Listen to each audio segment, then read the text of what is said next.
Okay,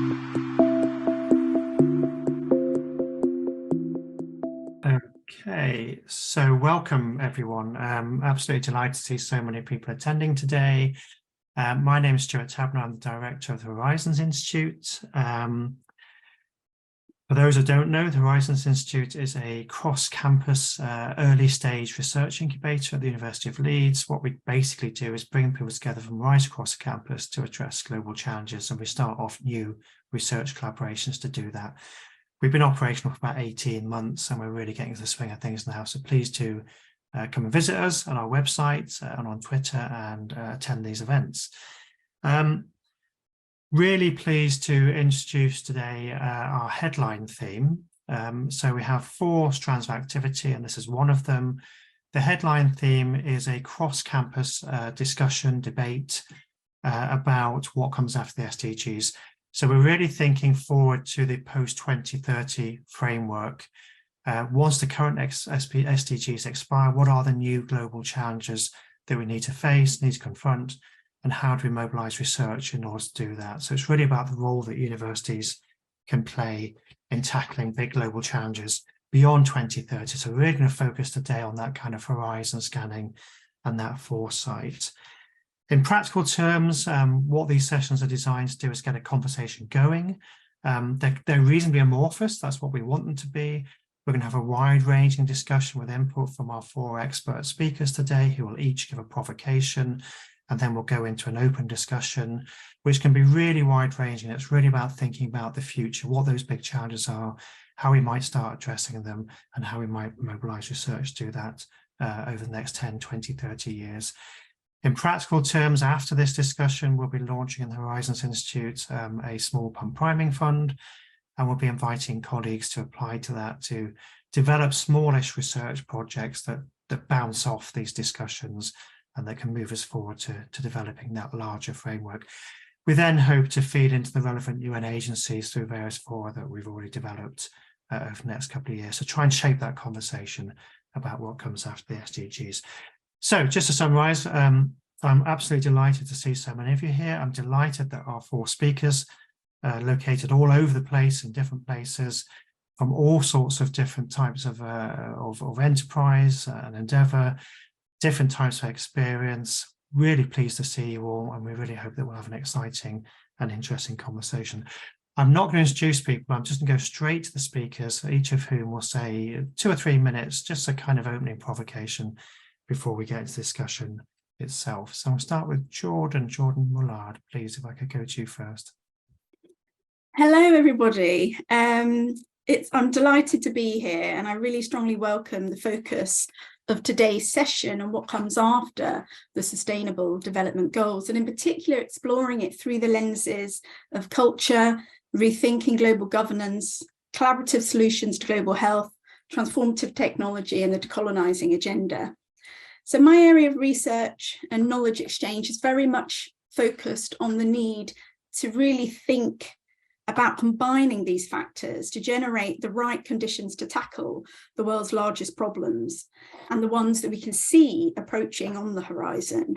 As a research fellow in health inequalities and long COVID, an academic and medical social anthropologist, community collaborator, and cultural development consultant, I've written and am writing, taught, organised and contributed to policy on some of these areas, and in particular on the need to decolonise health inequality, the role of mutual reciprocity, culture and community development in the broadest sense, the harms that come from misrecognising our shared humanity, the importance of engaging and scrutinising technological innovations and evaluating the degrees to which they may perpetuate those harms, the need for pandemic preparedness and preparations to face the persistent legacies of the pandemic on health in the form of long COVID, and global economic and environmental interconnections, poverty, and centering the experiences of those that are excluded from these preparations.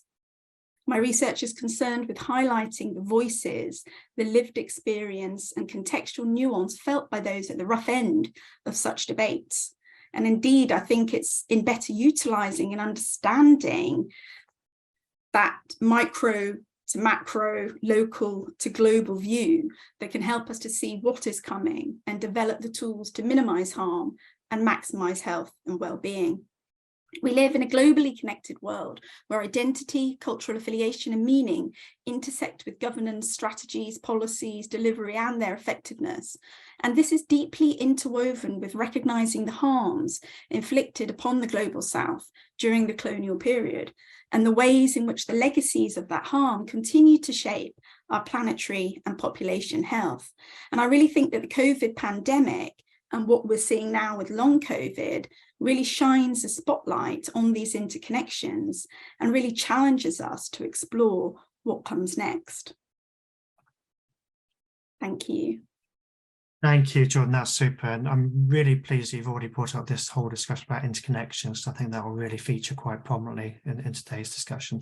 Can I move us to Kavitha next, please? Thanks, Stuart, and thanks everyone who's attending the session today. My name is Kavitha Hariharan. I work for a firm called Marsh McLennan. I look after our thought leadership on health. I look at emerging risks for health and the outlook for resilience in healthcare, and we look at it from a few different lenses. Workforce challenges, we look at technology implications, including the latest buzzword, generative AI. We look at climate impacts, and that's something I'd want to come back to today, the ways in which climate change is a threat multiplier for health. And we also look at what it takes to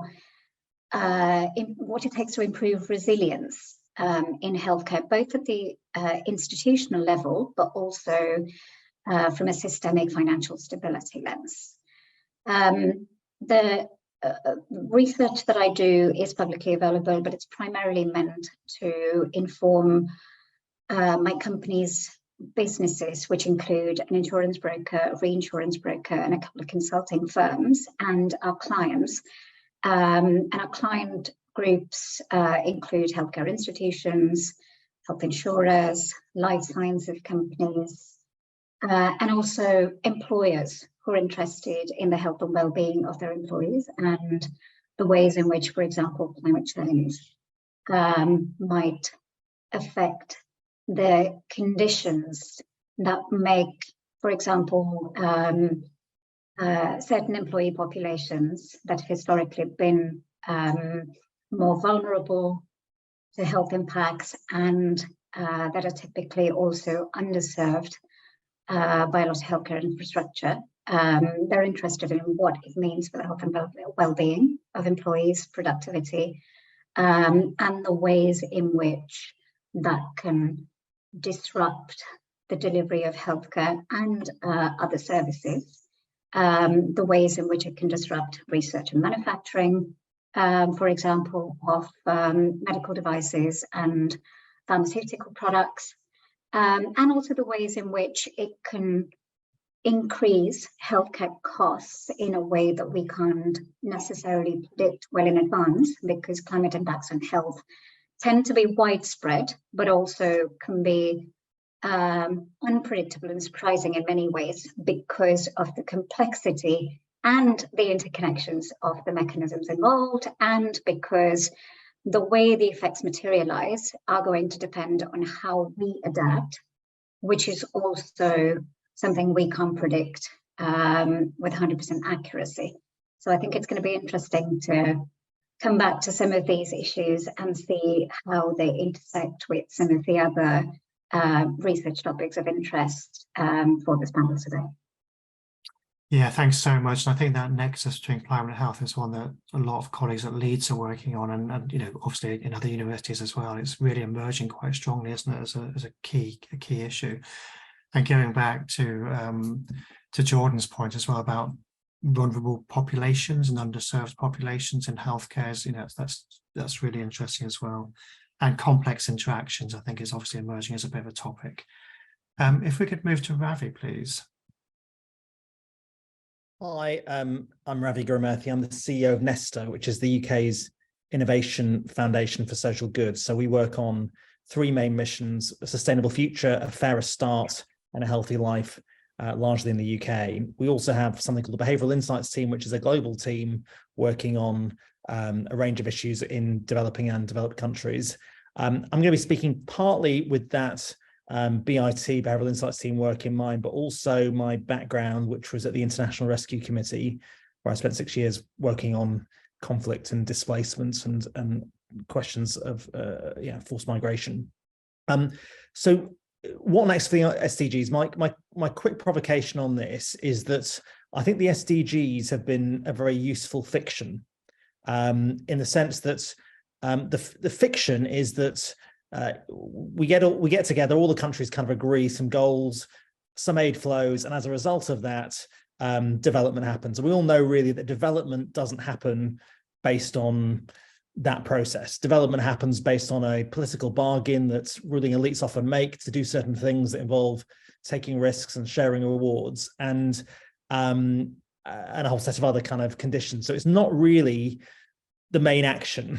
However, the SDGs, I think, have been a useful fiction in that it's been very good at strengthening support in countries for aid, because it's given a sense of focus and accountability to what is happening, and trying to align donor efforts better. So I think it has been useful, but I really wouldn't overplay it. And I think the downside has been that we don't actually have a very nuanced and sensible conversation about how how development really happens and how much agency those countries really have.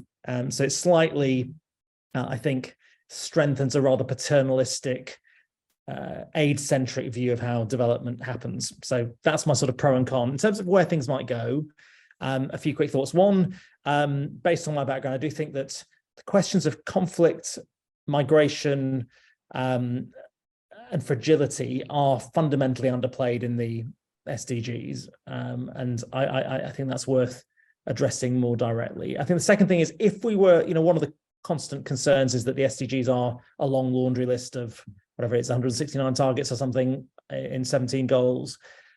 Where I would see a greater focus is on global public goods, where their interdependence and cooperation is essential. So things like climate change, conflict, pandemics, those sorts of things. I also think that if there was one thing that we could help through the next iteration of SDGs, it's enabling countries to make trade-offs and choices. So one of the slight perverse effects is that we have a series of aid silos, many targets. What actually you need to be able to do is think, well, can I sequence things? Can I concentrate efforts? Is there a single mechanism or policy that has multiple objectives? Cash being a very good example. Cash transfers have grown hugely in terms of popularity in various contexts, and actually can achieve health and education as well as financial goals. And so I'd like to be able to see a better conversation facilitated by the SDGs, which allows trade-offs to be made. Thanks, Ravi. And that speaks very nicely to lots of the questions that have been coming in actually around agency. So agency of recipients of aid, for example, but also accountability, who's accountable for making sure the SDGs are delivered, and then trade-offs, lots of questions around trade-offs between different missions, if you like. So finally, if we could move to Sarah. Hi, thanks, Stuart, and thanks, Jordan, Kavitha, and Ravi. I'm really looking forward to learning from you today. Good evening, everyone from Singapore. If I could just take a moment, I wanted to share that our region has been experiencing very intense heat stress at the moment. And that has actually led me to have a renewed bout of climate anxiety in the last couple of weeks that I thought had sort of subsided. But I just want to channel that to make sure that we're all grounding our conversation today not in abstractions, but in the actual realities of the emergency that we're currently living in positions of relative privilege, we should add. But about me, I lead a consultancy called Desire Lines, based in Singapore, but working regionally. We partner organizations who are in transition, which really should be all of us these days, and who are seeking to face the future with integrity and a bit more confidence, although as Kavitha pointed out, we can't say with certainty, right? And in that respect, things like the SDGs are very useful in terms of establishing general direction of travel and key topics, but can tend to be very difficult to operationalize or indeed create real accountability at the scale of the clients that we tend to work with. And in complement to that advisory work, I've enjoyed a career-long engagement with the designed and built environment. In regular people's terms, that's our buildings, public spaces, infrastructure, our cities.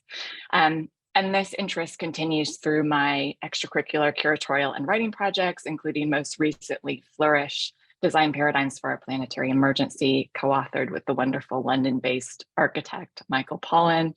And in Flourish, Michael and I joined the growing group of people around the world who believe that the mindset of sustainability has frankly been diluted and co-opted to prop up business as usual, and as best often results in behaviors that seek to minimize harm. And the 17 SDGs aimed to leave no one behind, but at the halfway mark to 2030, we're falling far short of the targeted progress globally, which in itself is different from the necessary progress globally. And here in Asia Pacific, we've actually moved backwards in SDG 13 regarding climate action. So within this context, all of us generally, but maybe speaking to my area of practice, those of us working in the built environment sector need to learn about and live into more regenerative approaches to design and development.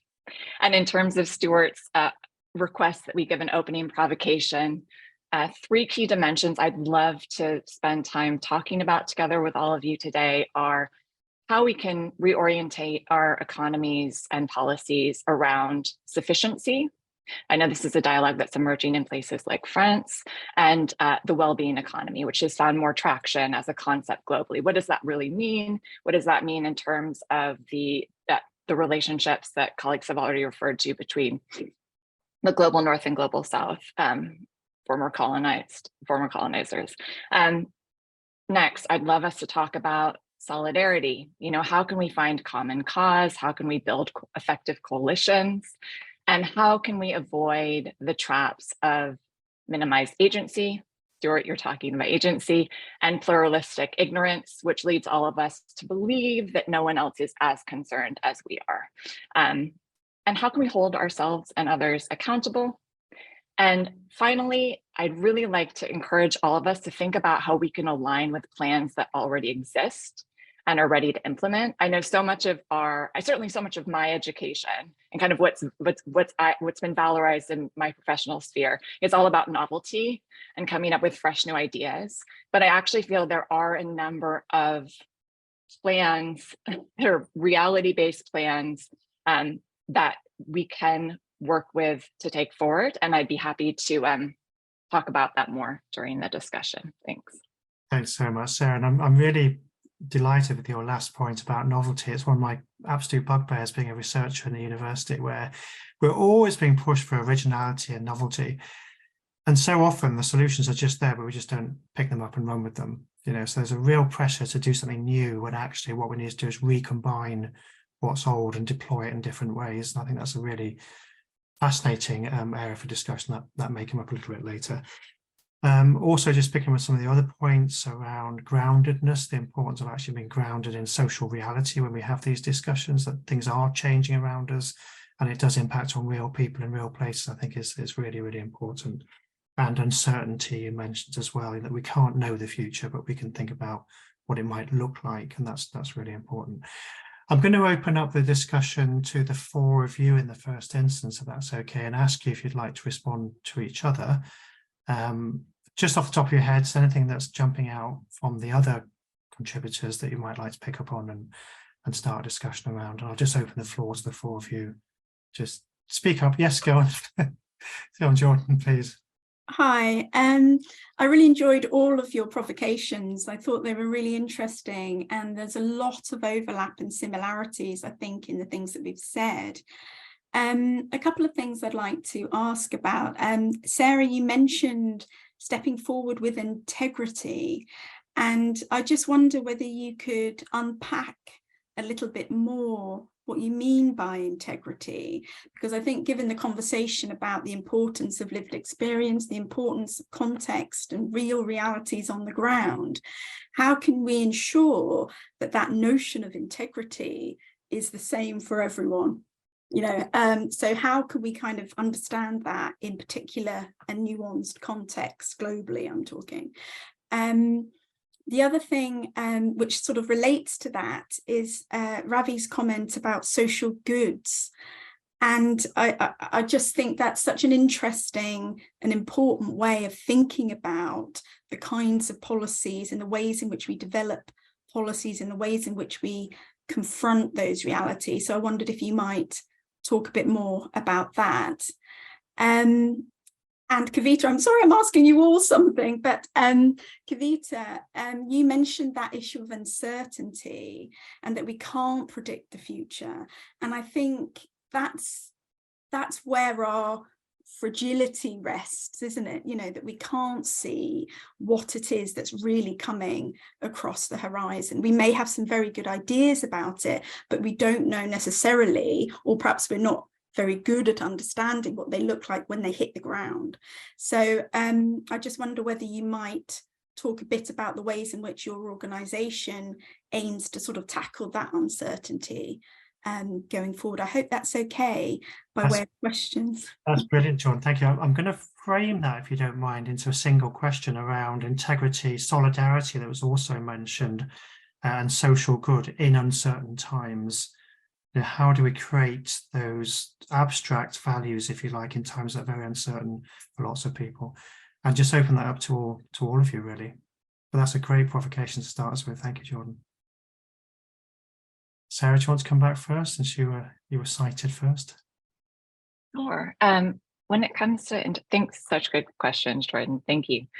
When it comes to integrity, I suppose a lot of it has to do with the scale of the scale at which we think about working, or really the scales at which we work. So fundamentally, our practice seeks to both look at organizations' relationships to their broader operating ecosystems, but also individuals' behavior within their organization. And this actually ties back to your point about uncertainty, and that a key aspect of how we like to work with people is to help people understand that uncertainty doesn't mean inevitability about certain things. It actually gives people the opportunity to step up, step into their power, seek coalition with others within their organizations or externally to act. But even at a different scale, I'd say that integrity comes, industrial society has been very good at helping to split us from our innate conscience. Basically, because in order to operate within industrial society, we have to be comfortable, like in Severance, we have to be, the Apple series, we have to be comfortable with inflicting harm. And to me, ultimately, integrity, at least if I think about my own practice, is about also kind of doing some of that unlearning to the point that we can all operate in a way where we get back in touch with our natural intuitions about care, about reciprocity, about neighborliness, about accountability.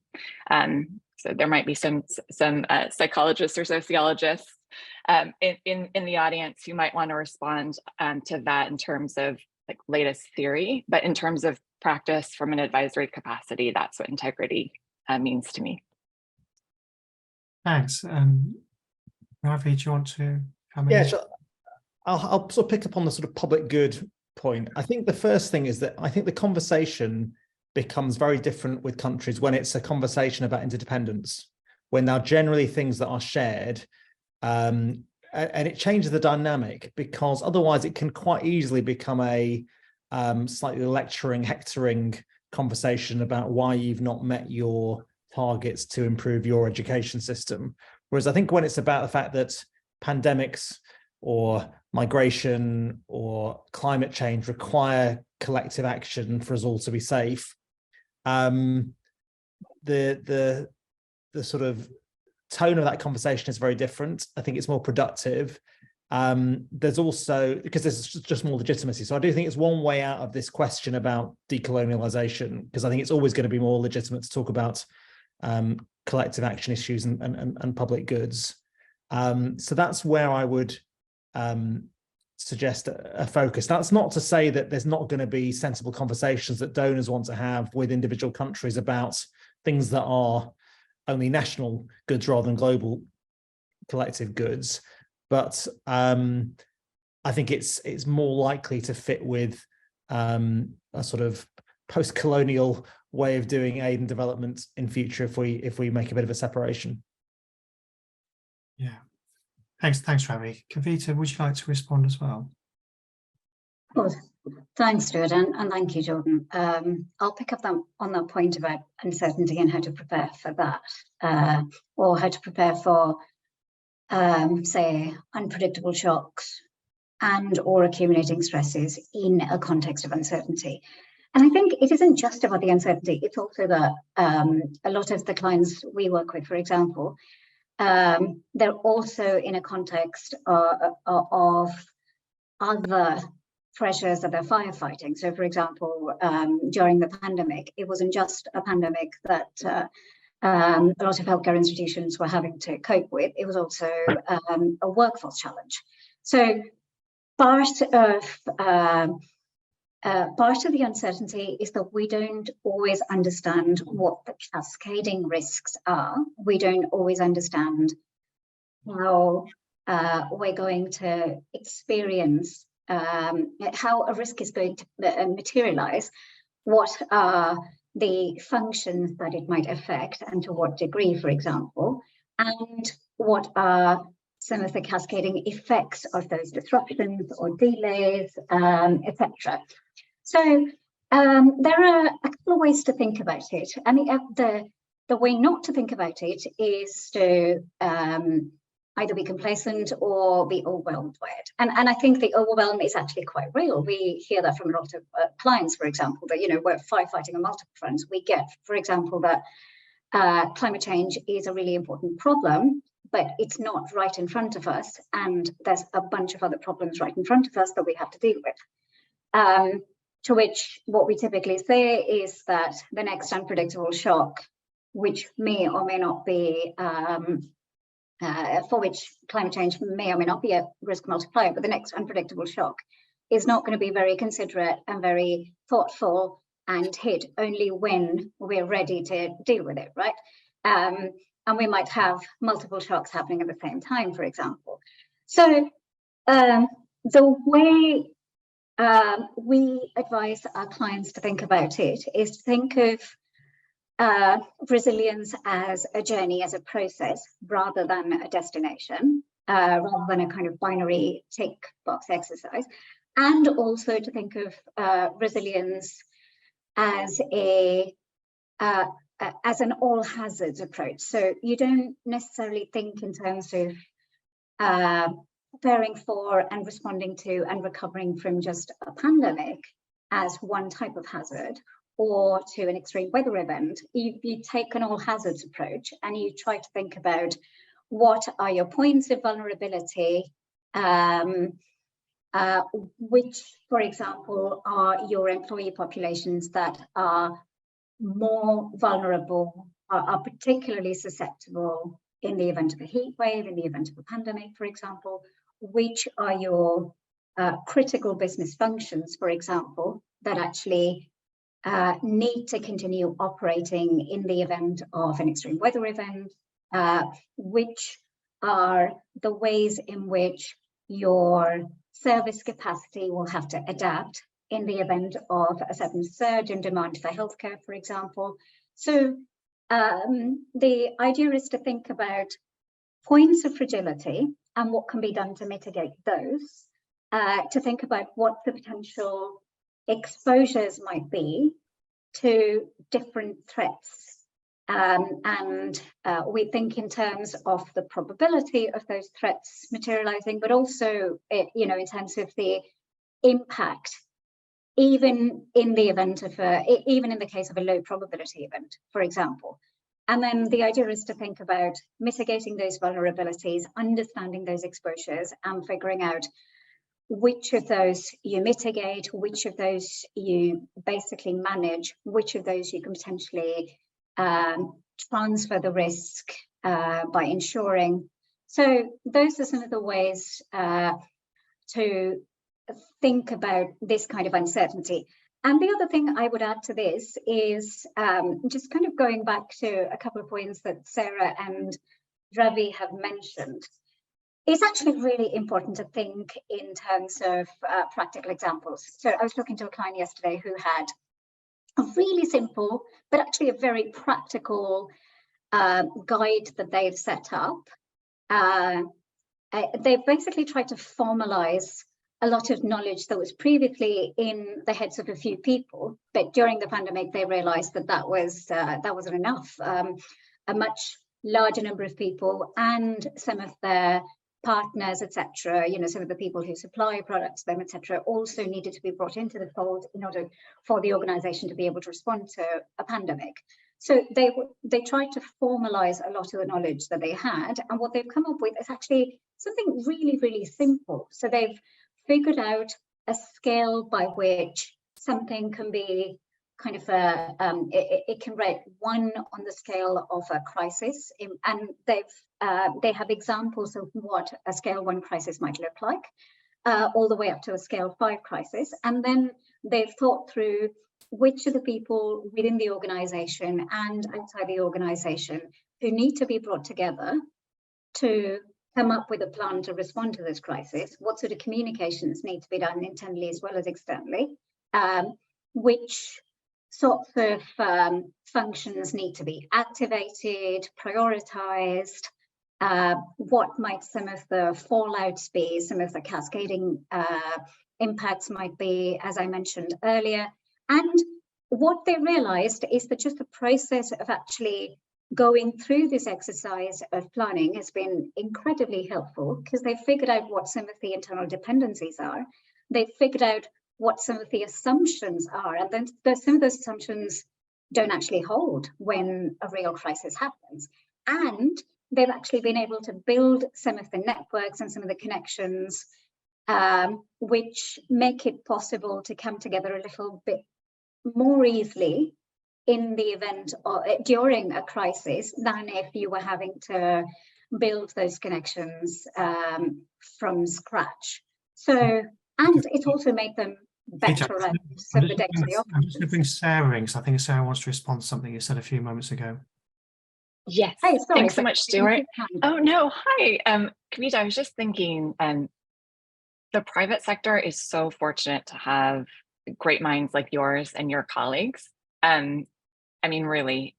And I wonder if picking up on these, these capabilities that you've described, we could also open up the conversation to talk about how we resource these sorts of like dynamic planning capacities, futures capacities in service to larger groups, or we could say the greater good, which is not to say that corporate interests are always, in conflict with the greater good, but just for argumentation's sake, let's just say the greater good. Futures have often been of expertise of companies like Shell or the trend spotting agencies who keep the fast fashion machine pumping. But I'd really love to hear from Ravi, maybe from the policy innovation side of things, and also Jordan from the broader idea of opening up cultural participation and how input from broader groups of people can be brought into these sort of futuring scenarios, dynamic planning scenarios. And Sarah, can I just add to that really quickly? Thank you so much. Could we also link that back to the solidarity idea that you mentioned earlier as well? So how do we develop global structures to manage and mitigate risk and think through what the future needs to look like, while creating structures of solidarity across very diverse groups of very diversely impacted by these challenges? So just hoping the whole question again to Ravi and Jordan and Kavitha. And Sarah, is your point about how do we do participation in particular in relation to the Kavitha was talking about practical best examples. So I know about V Taiwan, for example. But I would just love to hear other examples from the work Nesta is doing, or your international peers, or Jordan, anything you've had in your working experience or research, like interesting new models that are bringing these sorts of future scenario planning to broader diverse publics. Well, we have a team called the Centre for Collective Intelligence Design that tries to look at ways of bringing people together in novel and interesting ways, and tapping into that wisdom of the crowd, if you like. And I think there are interesting ways of doing participation in a more scalable, cost-effective way than, you know, typical sort of citizens' assemblies. So online deliberative polls can I think work in quite a effective way. That's pretty good at trying to get a sort of clear choice debated and weighed and concluded. I think the less well articulated work is in sketching out visions. So I think there is some interesting work to actually get people to imagine a future state, or imagine the kind of community they want to build, which I think is almost more upstream rather than just sort of having a well-articulated set of choices that people then debate. So I think with more immersive technology, for instance, you could imagine getting people to talk about visions, not in a metaphorical sense like we normally do, but let's actually visualize it through something very concrete. We've actually just piloted something in the UK called the Strategy Room, which is trying to do that in relation to climate change, and partly by giving people the right stimulus to think about issues in a different way, rather than diving straight into the actual deliberation. But yeah, there's quite a lot of work in that space done by a whole set of organisations. But CCID, as it's known at Nesta, is a nice resource for quite a lot of our work. Thanks, Ravi. Jordan and Kavitha, do you want to come back with any comments? Yeah, I think that's a really, really interesting question. And I think it kind of, now I'm probably going to sound a bit like a devil's advocate here, and I don't mean to, that's not my intention. But I am going to talk about power, and I'm going to talk about inequality, because I think a lot of the innovation around these particular issues comes from the assumption that people can engage, or it comes from the assumption that there is a certain degree of a level playing field from which people can engage. And I think we have to think about and address the fundamental issue is that that isn't the case for lots of people around the world. And I know that you all know that through the work that you do. So in terms of participation, I mean, one of the things that's really come out of my research into long COVID, and particularly amongst those that are caught, and I'm writing a paper on this, caught on a kind of diagnostic odyssey where they can't get a diagnosis and they're trapped in this kind of liminal state, limbo, of having all of these symptoms but not receiving any support, and not even sort of you know, knowing, or not knowing, but being concerned about how they're going to be met when they discuss those particular issues in the ways in which they're affecting their daily lives. So I think we have to consider the precariat. We have to consider those that are in positions of extreme fragility, as much as we have to work at the level of kind of those that are able to engage, because the danger is that there are large swathes of the global population that are not being incorporated. And it speaks to what Ravi said about upstream, as opposed to sort of top-down projects and proposals to be implemented. And this has been the critique of development, particularly from an anthropological perspective, for the last 30 years, that part of the problem with development is that it's generated in a bubble, in a particular location, and then implemented. And what we need to consider is really you know, what are those experiences on the ground amongst the most fragile, and how can we incorporate that voice and perspective into our development and what have you, innovation around things, and how can we make that a grassroots innovation as opposed to something that's, you know, happening in a particular sphere or location. So you know, I could list a lot of ethnographic examples of the ways in which that started to be done, and I think Ravi's point about imagining is really important. And when I did my PhD research in Rajasthan in India, and I was there for just under 2 years in a village that had very sporadic electricity, no running water, and you know, obviously the Thar desert heat, you know, in the summer where people died every year, you know, no AC, etc., very slow moving fans, you know, and one of the things that struck me was the ways in which people talked, not, you know, principally about how things were difficult, but also the things that could be done to mitigate those difficulties and challenges. And I think there's a strong role for looking at initiatives on the ground around social mobility and the ways in which to kind of develop strategies of inclusion and social mobility at that very local level. And one of the things I talk about in my PhD is the role, for example, of the reservation system, which I know has huge complications and has been heavily criticized. But there were and there have been some gains, and it's been quite interesting in thinking about that, and I'm revisiting that work now. So yes, I think really it's how do we ensure, and this is why I wanted to ask about integrity, because and building solidarity, because how do we ensure that the voices and the experiences of the most marginal, you know, the people to which things happen, as opposed to, you know, being actively incorporated in that decision making. So I think, you know, that's really you know, my concern. So I think taking a slightly more ethnographic approach, looking at the way these dynamics work on the ground, and then scaling up. But yeah. Yeah, thanks. I think it is interesting. We've been talking about different scales at different points, haven't we, in the conversation, you know, from the kind of international, the global, right down to the very local. Kavitha, if I could ask you to give a very quick response, and I could move us on to some of the questions that have been coming in from and Ravi, you might want to come back as well.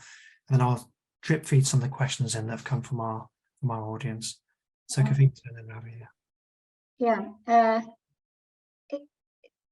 it's really, so a lot of the time the clients that we work with are private sector clients. One of the things that became very obvious during the pandemic is the sudden re-emphasis, if you like, this understanding that many of them actually play really important parts in their communities as employers, as suppliers of services, products, etc. But also this recognition, realization yet again, of how reliant they are on the communities in which they operate. So basically, if, for example, if some of the rail infrastructure doesn't work because of a heat wave, and their staff can't get into work, then they can't, then the business is disrupted, for example. So we're starting to see, at least with the clients that we work with, we're seeing a lot more interest in becoming resilient at the institutional level, but also in trying to understand what role they play in the resilience of the communities in which they operate, and how they can help strengthen the resilience of the communities in which they operate. Are there ways in which they can preferentially support local suppliers of renewable energy, for example? Is that a way that they can build or expand capacity for renewable energy? So that's one thing they've been looking at. There's a great deal more interest now than there was, say, 4 or 5 years ago in the in the inequalities of health, you know, in the sort of social and economic determinants of health and the ways in which the private sector contributes to that, the way in which they can improve those for some of their lowest paid employees, for example, and also the ways in which they have a duty of care and a responsibility to improve the conditions in which people live and work in the communities in which they operate, because there is an understanding that the more vulnerable those people are in the community, the less resilient the business is.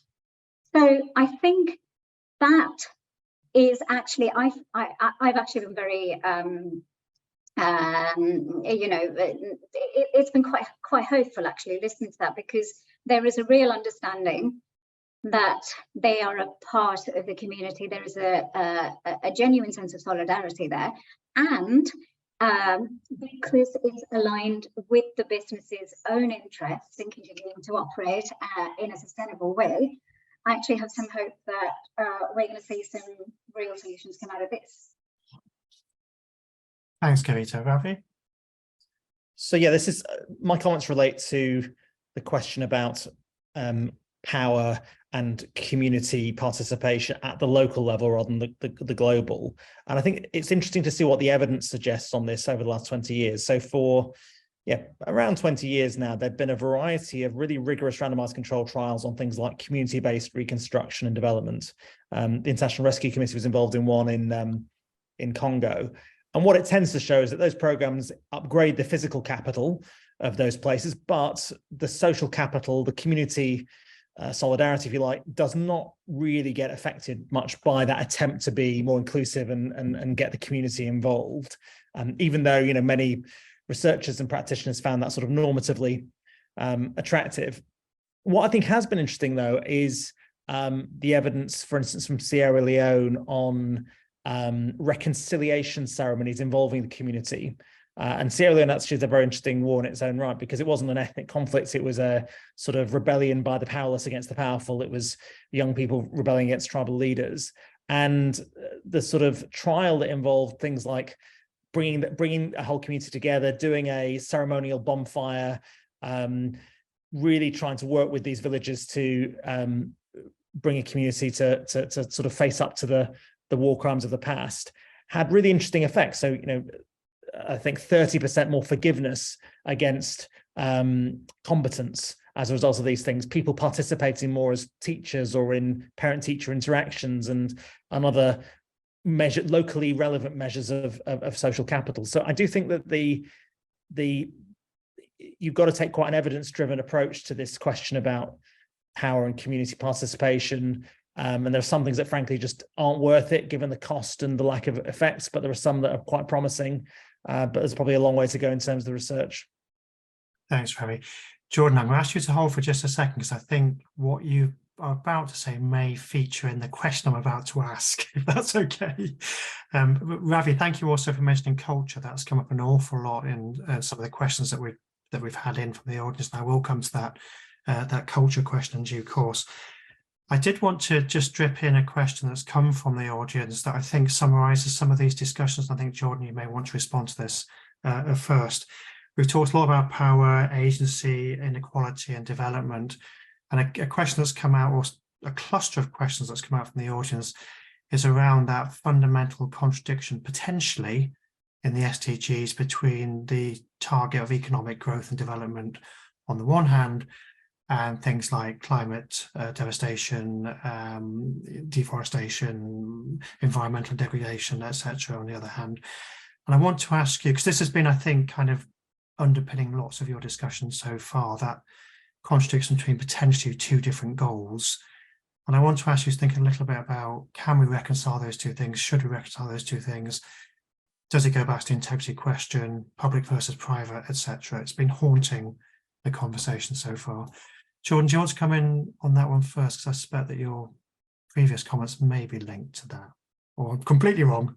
No, I think you're right. I mean, what I wanted to to come back on in terms of what Ravi said, and also in relation to this question, is absolutely, you know, what Ravi said, that there are lots of examples whereby kind of local projects end up just reproducing the existing inequalities, the pre-existing inequalities that exist on the ground. Yet there are also some really good examples of where things, you know, have shifted. I'm thinking of Haiti in particular, and gender-based violence, and the kind of ceremonies, similar kinds of ceremonies that were carried out there for women. The downside, of course, is it did produce a bit of a compassion economy, and I think, you know, that is something that we might want to consider in relation to this question, which is absolutely a very good question. And I think, you know, when things are moving or appear to be moving in kind of opposite directions, how do we bring them then back together? And I think taking an evidence-based approach on the ways in which communities have addressed particular issues, and this is going to be a very, very local example here, but things like, you know, community growing and regreening projects in urban areas, and I'm sure Sarah can say something about this, have been incredibly, you know, prolific, but also very effective. And it's had buy-in from local business, national businesses, etc. So I think there is a way to communicate the benefits to both. And perhaps, you know, years ago, I used to do a lot of work in EDI. And I think Kavitha talked about this in relation to, you know, the business case, if you like, for diversity and what have you, and the business case for addressing inequality. Well, I think we can similarly look at the business case for protecting our environment and for, you know, ensuring a kind of planetary health in that respect. But I think, yes, when things are appear to be moving into oppositional directions, then it is about finding that common ground and recognizing that, you know, businesses can't exist without the environment and the people which use them and in which they are inhabited.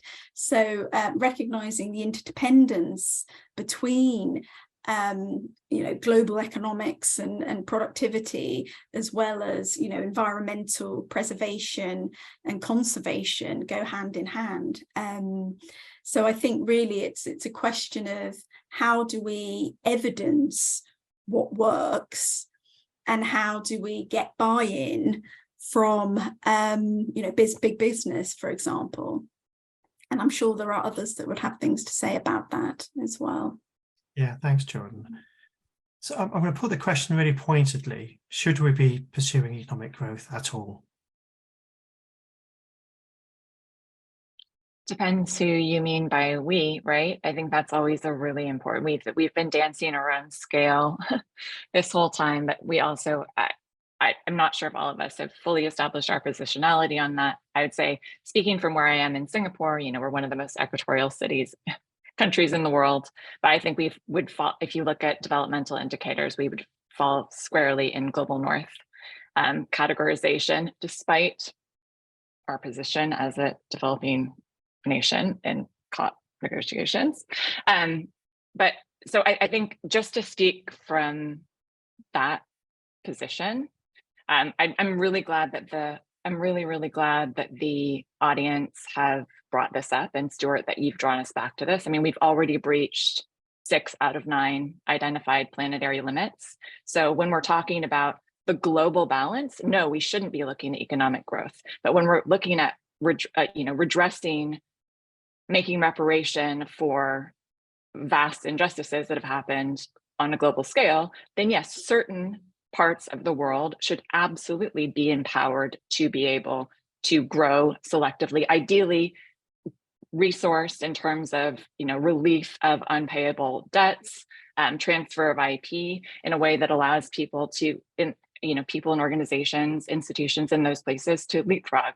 But what does that mean for those of us who are enjoying the fossil fuel luxuries of the global north?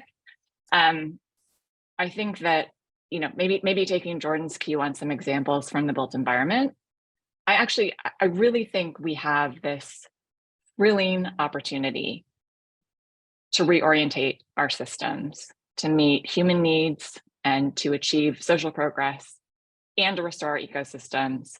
And to do this by reducing our energy and our material consumption rather than in spite of those things. And to give some clear examples from built environment practice, I think we could all recognize that's, looking at things like infrastructure for active mobility, which we see a lot more of in the wake of the pandemic, beautifully. It costs so much less. It has so many holistic health benefits for humans and more than humans in cities. Looking at ecologically vibrant public spaces like parks, rather than places of soul-destroying consumption. Looking at how we can create economies for material, that meet our cultural desires to express ourselves materially, but in ways that are circular and sociable, like swap shops, not fast fashion, which is reliant on sweatshops. And finally, I think we can look at examples in the global north where really, if we are looking at global justice, we should be only retrofitting our existing buildings. We shouldn't be building any new buildings. But in the end, I think these sorts of physical interventions also have a parallel social implication of designing space and time for things that truly matter. I'd love to hear other people's thoughts on this. Yeah, thanks, Sarah. And I really love the way that you were so differentiated there, that things might be different in different places because of history and desire for global justice. Kavitha, I suspect that you probably want to come back in on that. I wanted to look at this from a health lens. One of the correlations that we see very, very clearly if we look at the data is that health gains go hand in hand with economic growth, with prosperity. So if we, so for example, if we were to look at just taking 1850 as a random point in time, the richest country in that point in time had a higher infant mortality rate than the poorest country does now. And the gains we've managed to achieve in terms of health, in terms of public health globally in the last 150 years or so is just, they're just astounding. They're incredible. And what that translates to is it's basically the increase in life expectancy is the result of far fewer premature deaths of infants, children, young people, etc. So basically, and all of that, what that means is just a massive increase in human potential, essentially, massive decrease in suffering and grief. And that is worldwide, and that's happened because of economic growth. At the same time, it's absolutely true that if we continue on the path we're on, we're looking at an incredible global health crisis, unprecedented in its scale and its reach, because one of the things, one of the publications that we did, I think a year or so ago, involved looking at what published research has to say about the ways in which climate change might affect, the different categories of disease burden. And it's, net, we're looking at negative implications for deaths, injuries. Basically, we're looking at increased mortality risks, increased risk of injuries, increased risk and mortality from chronic diseases, infectious diseases, worse mental health. On every measure, we're basically looking at worsening health and worsening well-being at a global scale. But as Sarah says, it actually does differ by geography. The impacts will differ by geography, and they differ by time scale. So we have both a location problem and a horizon problem, in which a lot of the current impacts are concentrated in particular areas and amongst particular people. who are probably least able to cope, least responsible for the accumulated emissions. So there's that justice element too, and least able to adapt. So going back to one of the things Ravi said earlier, which I think is quite true from a health lens as well, there isn't actually enough of an understanding or enough of an imagining of the scale of migration that might be triggered by the climate crisis and what that might mean for health, because any kind of forced displacement disrupts, there's an increased risk of injuries along the way, etc., from conflict, from just the movement itself. There's an increased risk of infectious diseases because of the conditions in which people who are in a forced conditions that people who are forcibly displaced have to endure. There's greater vulnerability and worse outcomes as a result of chronic conditions because healthcare is disrupted. And we already have evidence from places like Central America of the worsening mental health indicators for people who have to undergo forced displacement and migration. So it's really interesting, I think, and I don't have an answer to this problem.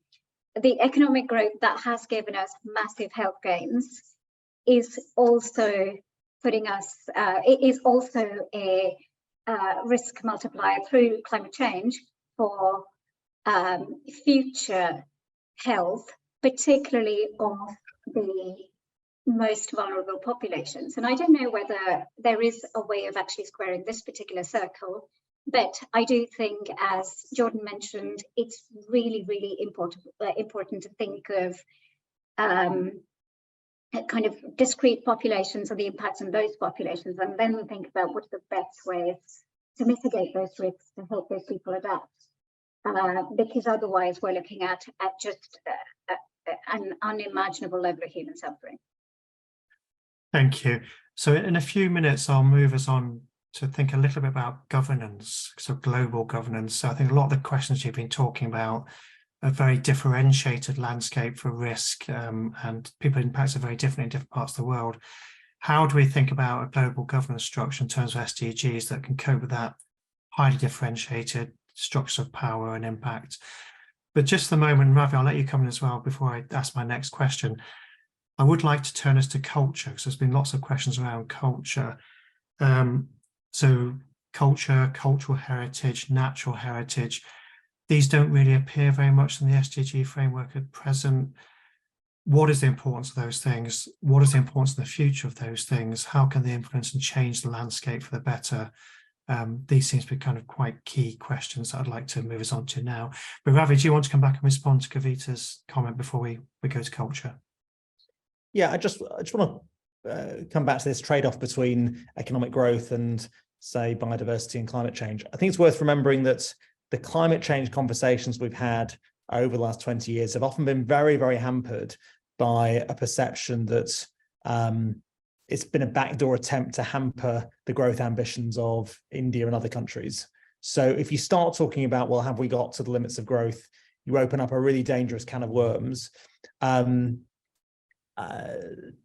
think the second thing is, even if you acknowledge that this is about differentiated aspirations for global north versus global south, I don't think it really massively helps you even in the global north, because in countries like the UK, we've had sort of very stagnant living standards. If you start to sort of associate this debate with basically economic stagnation, I think you'll get a huge backlash, and I think unnecessarily so. So on carbon emissions, we have decoupled economic growth from carbon emissions in the UK in the last 20 years. Our carbon emissions are down by 40% on 1990 levels, despite growth obviously carrying on.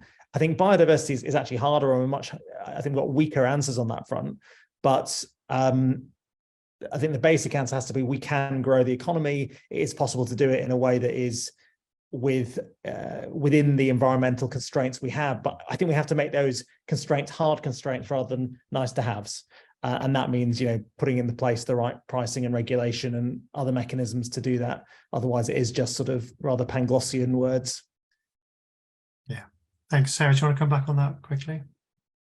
Yeah, I mean, Ravi, I'm a little bit surprised to hear this from you. I think that you'd be the last person to fall for that, right? I mean, you know very well that people who are arguing for growth's sake, just growth for GDP, are actually working in opposition to the improvement of living standards for average people in the UK. So I think we need to talk much more qualitatively about growth, what we want to grow. I think there's been a huge demonization of, say, the degrowth movement, probably because of its poorly chosen name. But actually, if we look at reorientating our economies towards planetary well-being, that which also should be congruent with global health, that actually we're just looking at selectively what we want to grow. And it's really important that smart people in positions of influence like you, I think, can acknowledge that we're not just driving forward GDP growth, which is very, very often what's intended, and rather saying, like, let's look at what we want to grow. What are those global public goods that we want to invest in to see grow? What are those local public goods that will help to combat that stagnation of living standards? Excellent education systems, excellent healthcare, excellent public transportation, these investment in public luxuries. I think we can all agree that we want those to grow, right? But I think it's very, very important not to be captured by this sort of false understanding of growth without being able to speak in a more nuanced and qualitative way about what we want to grow. Yes. So it seems that everybody would like a right of reply. So we'll do that. Can we keep it quite brief? Because I would like to touch on one or two more topics before we wrap up. So Ravi, I think, and then Kavitha, and I think Jordan. And if we just do it in a couple of sentences, and that would be great. Thanks. But I don't think we're disagreeing, but maybe we are. But I think in the sense that I fundamentally believe that we do and can grow our economy, including as measured by GDP, but within environmental constraints. So it is for me about what industries. It's not really. It's about what industries, what segments, what parts of society we grow, and what areas we shrink, because we've got to do both. But I do think what I was commenting on was the optics. So you're absolutely right. Degrowth is a terrible way of capturing what is a richer argument, in fact, and a more nuanced argument. But it's terrible because it then makes it a sharp trade-off between living standards and living within our planetary boundaries. I just don't think that is actually necessary. So I think we're agreed on the substance, but I think more attention needs to be played on the optics, because otherwise we'll lose the whole political argument. Yeah, thank you. I think, Jordan, were you next? I think it was Kavitha next, actually. Oh, sorry, Kavitha, sorry. I was basically looking through questions at the same time and lost track. Sorry. No, that's okay. Just really quickly, and I'm not disagreeing with any of you here, by the way. Just one thing I wanted to add is we don't necessarily look at the health costs of growth either. So, for example, something like 9 million people or 9 million deaths are attributed to air pollution every year. And to put that in context, that's probably the sum of that's the number. That's about the number of people who are likely to die of extreme heat by 2100. It's about the number that die of infectious diseases every year, etc. So it's a very large number. And again, I think it might actually, as you say, be possible to be very intentional about where we choose to grow, where we choose to invest, and aligning that with improving health and well-being, because there are health risks we can mitigate by becoming much less reliant, on fossil fuels, for example. So there's certainly an argument to be had that we can actually have immediate health benefits, co-benefits, if you like,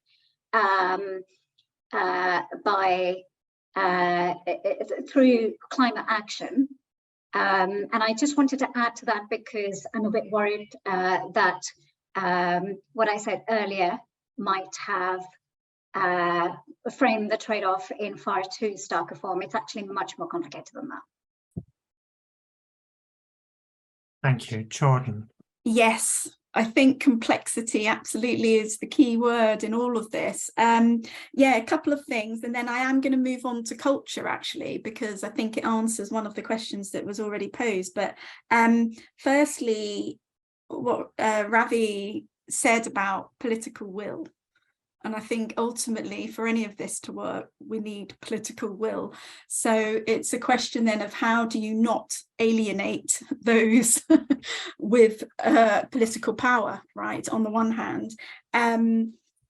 I think also, I think Ravi mentioned something about regulation very briefly. And I think perhaps one of the ways that we can kind of bring the two together is to think about, you know, how can we look at our regulatory systems? This ties in with the governance question, of course, you know, regulatory systems around the environment and biodiversity and economic growth, and the ways in which we can put particular limitations in place without negating productivity on the one hand, but also that will have a positive benefit for real people on the ground in their environments on the other, which ties into the health and planetary health issue. I really thought the question that Sarah raised about what to grow, and considering that, is a really, really interesting and important question to ask. And I'm going to segue nicely into the whole question of culture, if that's okay, and particularly cultural and natural heritage, because I do think when we think about what should we grow, that may well actually increase solidarity, increase reciprocity, and increase that mutual understanding, which I think is key for all of these projects and programs to work, is to look at, well, what do we share? I think very often we focus on what it is that divides us, and, you know, coming from an anthropological background, very much of what we write about are the sort of multiplicities of things, right? The plurality of things. Everybody has a different localized perspective on morality or responsibility or whatever and what have you, or health for that matter. However, I think what we need to focus on is what we share. And I think thinking about culture, not in the way that we do at the moment, which is very much kind of pitting it against each other, as we've seen politically in culture wars and what have you, but actually recognizing the threads, if you like, the grammar that underlines culture and the ways in which we all use culture and the sort of natural environment as a way in which to understand our place in the world. And I think if we can sort of focus on the sort of, and I know this might sound a bit idealistic, and the Sustainable Development Goals are incredibly idealistic, and I think it's important that we are idealistic, because it is about dreaming, isn't it? It's about imagining, it's about positioning ourselves on the horizon and thinking, well, what is possible? So anyway, to scale it back to the question of culture and heritage and natural heritage and use, I think that's a really relevant way of looking at it and building local collaborations on the ground that examine the ways in which culture interplays with things like health and well-being, employment, land use, for example, are really, really important ways of addressing health inequalities, in particular on the ground.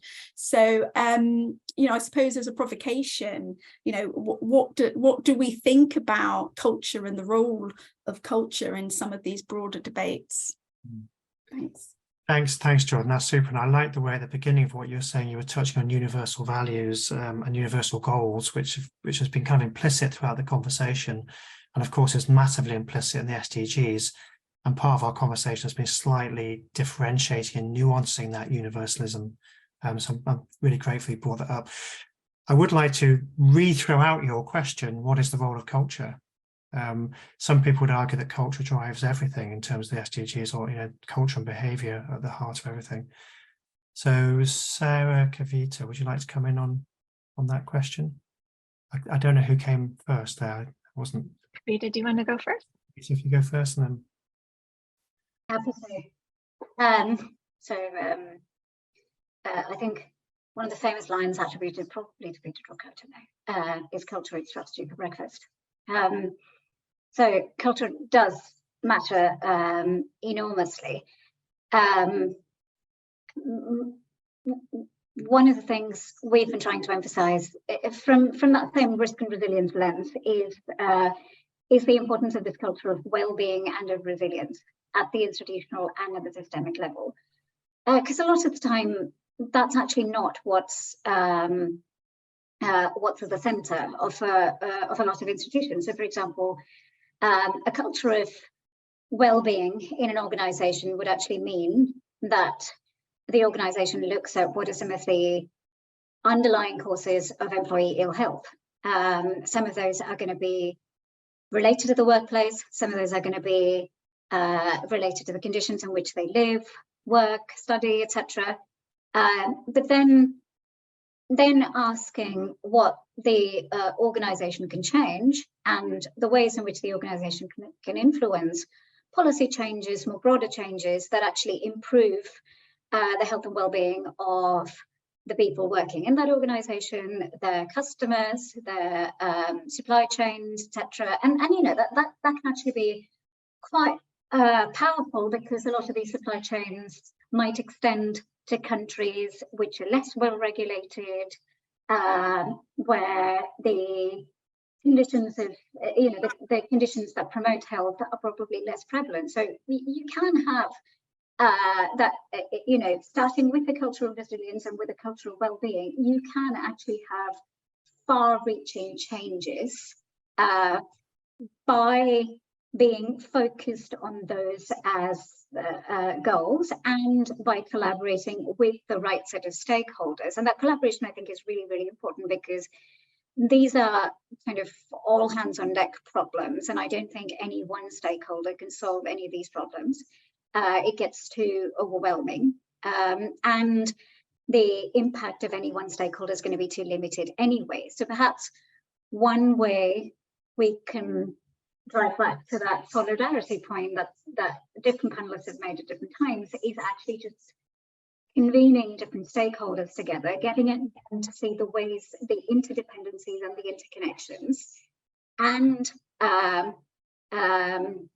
sharing what we called best practices earlier, but really just sharing the evidence of what works, building on that evidence, and just getting a lot better at collaborating in ways that improve the resilience of the system overall.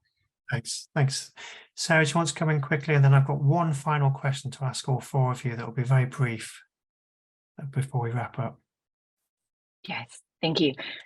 Kavitha, I'm so happy you brought us back to stakeholders and stakeholder engagement, because I think this relates so much to the question that Jordan's posed to us about the role of culture. And I love, Jordan, you've mentioned anthropology several times. I really love the anthropologist Wade Davis's term or concept, the ethnosphere, which kind of is in complement to the biosphere, which is all of kind of the life, biological life on Earth.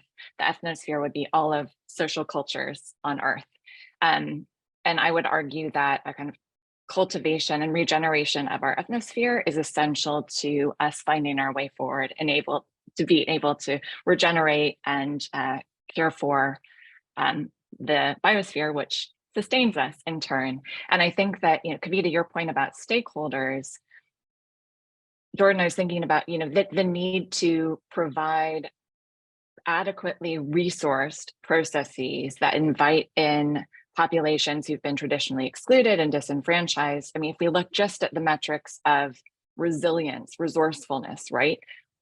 Those conversations would absolutely be enriched by the participation of working class and poor people, whatever society we're talking about, right? Or if we're talking about learning how to properly steward our local ecosystems, providing an adequate resource and proper Indigenous-led contributions to that discourse is, would be incredibly enriching to those of us who kind of have come up in industrialized society. So I think that both of your points come together so beautifully, an interconnection of themes. Thank you so much. We have about 5 minutes, and I want to just ask one question to be answered in one sentence, if that's possible. It's quite a difficult one. And it's a very selfish question, which is, what can universities do to address any or all of the issues that you've been talking about over the last hour and a half or so? While you think about that, I'm just going to ask people in the audience if they could go to the survey that we put in the chat, which is really to collect a little bit of data about who is attending, just so that we can make sure that we're reaching everyone that we'd like to reach. And this is just me talking so that you have a couple of moments in the panels think of a response to my question. At the very end of the session, we'll also put up a slide that talks about the forthcoming sessions for people that would like to attend those. So going back to my question, what can universities do? That's what we're here for. Ravi, would you like to start us off with just a sentence? Well, I immediately go towards how we build the evidence for effective interventions that shape many of these outcomes, and the value of drawing in a much wider set of disciplines than we often think about in mixed methods research. So many of the questions are behavioral in nature, but actually to crack that, I think we need anthropologists and engineers and economists and psychologists working together, whereas I think behavioral research has been actually quite narrowly conceived. And I think we should also be usually subjecting those designs to the most rigorous forms of evaluation, experimental evaluations, because I think that is that's happened in international development over the last 20 years, and it's been a great shift that's been made. Thanks, Ravi. Your comments about interdisciplinarity, we're going to extract that and use our logo. I hope you don't mind. That'll be our citation. Kavitha, would you like to come in on that question? I wanted to say, so to beat me to the knowledge building bit, the sharing of the knowledge would be another one. I think universities are trusted repositories and resources of information. So actually communicating widely about some of the biggest, complicated, interconnected issues and those interconnections. And if it's possible to do it in a way that brings stakeholders together, that will probably be really valuable. Super, dissemination, yeah. Sarah? One sentence, difficult for the chattering classes. Okay, coming back to the point about implementable plans. The two I wanted to highlight are Earth for All, that's come out of the Club of Rome, and the Drawdown Roadmap from Project Drawdown. And both of those have had very, very active roles played by institutes of higher education. Obviously, Earth for All derives from the original MIT Limits to Growth research, but with a model that's been dramatically updated by input from academics around the world. And even more robustly, I would say, or not more robustly, but the scale of academic input to the Drawdown Roadmap, which is a path to decarbonization back to within planetary limits, has also drawn intensively on the resources of academic institutions and individuals. Thank you. So global policy shaping. And finally, Jordan, last word for you as an academic. Well, quite, yeah. As an academic, I'm sort of, am I now selling myself? Yeah, so I mean, I think everything that's been said, really, I would completely fundamentally agree with. I think just very quickly, Ravi's comment about behavioral sciences being massively, underplayed and, not looked at in enough of an interdisciplinary way is really important. I think the role of social cognition in that understanding is also really important. But yeah, I think everything that's been said, knowledge exchange, knowledge production, collaboration, policy development, all of those things, I think universities have a very key role to play in this. Yeah. Thank you so much. And thank you to all of our panelists for coming along today and giving us your knowledge and insight. It's been a really fast-paced discussion. I think we could have gone on for another hour. but we should probably release you now and release our audience. I do hope you'll stay in touch with us and that we can contact you and continue the discussion over the next couple of years. And finally, an advert for our forthcoming 2 panels in June and July. And with that, I will say goodbye and thank you all again.